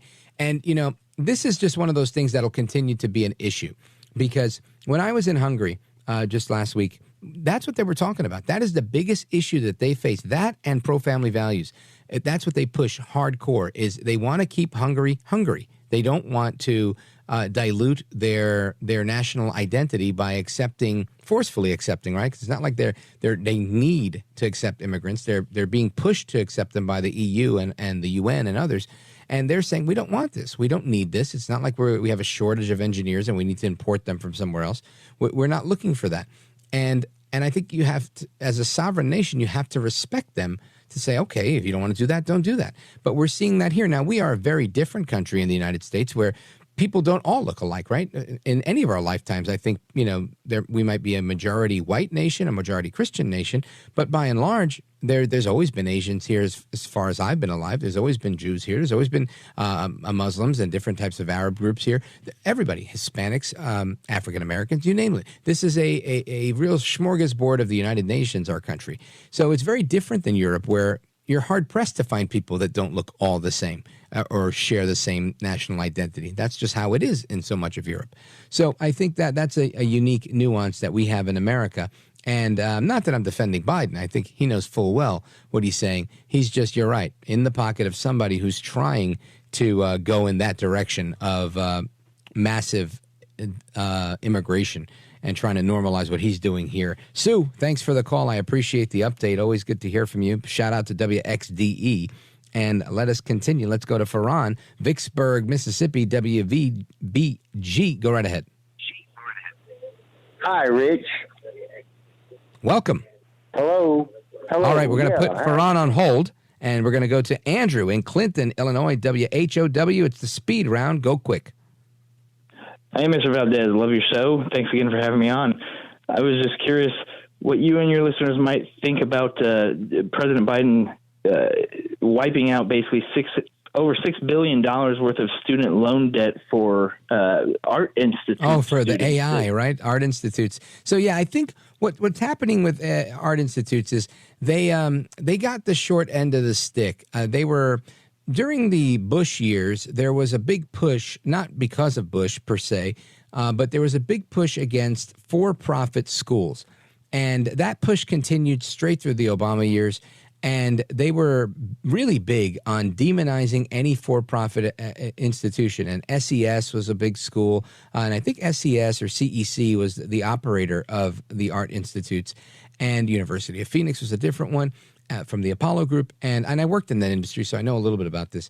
But I can tell you that the excuse here is going to be that they feel that they ripped off the students. Now, I think there were some actions against these organizations saying that they were ripping students off, that they didn't fully understand the debt they were getting into, and they got into it anyway. And then they went belly up, so they said, you don't have to pay back this debt. And I think that's where Biden's coming in on this. But end of the day, it's the same thing. This is more reckless spending from the administration. But while he's at it, I didn't go to the Art Institute, but I have some NYU debt, and I'd love it if Joe El Baboso Biden would take care of some of my debt. Anyway, thank you. Farhan in Vicksburg, sorry we couldn't get to you. There was an issue with your line. Linda in Albany, New York, big shout out to you. And everybody else that's on hold, forgive me. The clock is a cruel taskmaster, as Jim Bohannon used to say. Hasta la próxima. Until the next time, America. Take care, good night, and God bless. I am Rich Valdez, and God willing, I'll be back with you tomorrow.